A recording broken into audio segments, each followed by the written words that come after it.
So yun guys, parang nagutom ako. Parang gusto ko yatang kumain ng mga Japanese food dito po sa ramen Tokyo Tokyo. Dami po ng sarap ng recipe nila.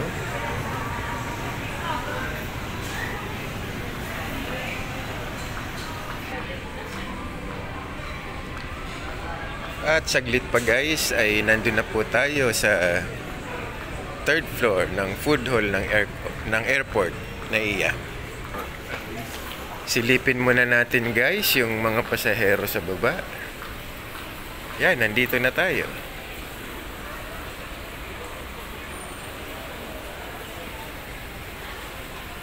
Marami pa rin pasaheros. Dito po yung departure area. At sa baba po nung hagdan na yan, yan po ang arrival. Then, dito po yung bag drop area or check-in. Diyan po sa area na yan. Dito yung mga waiting na pasaheros. Yan. Yung mga pumapasok, yan na yung mga mag-check-in. At yung iba naman, kung matagal pa yung flight, ay naghihintay muna. Minsan, kumakain muna dito sa taas. Or nagpapahinga dyan sa mga upuan.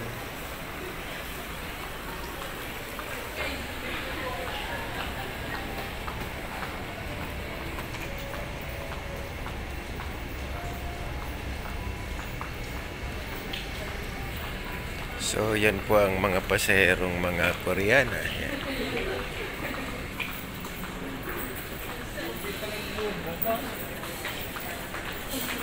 Yan, papunta na tayo sa food hall.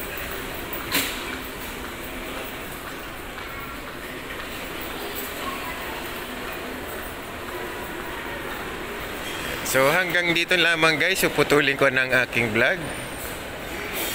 Please subscribe to my YouTube channel. And follow my FB page at ACT Tugada, inyo pong ka-travel vlogger. At ang aking cooking channel. Ayan po yung mga pasalubong area. Ito po yung mga souvenirs na t-shirt.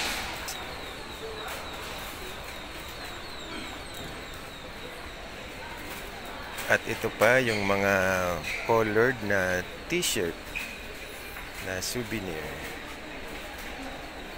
Yan, Manila din yan. Yan po ang mga ito. So thank you for watching guys.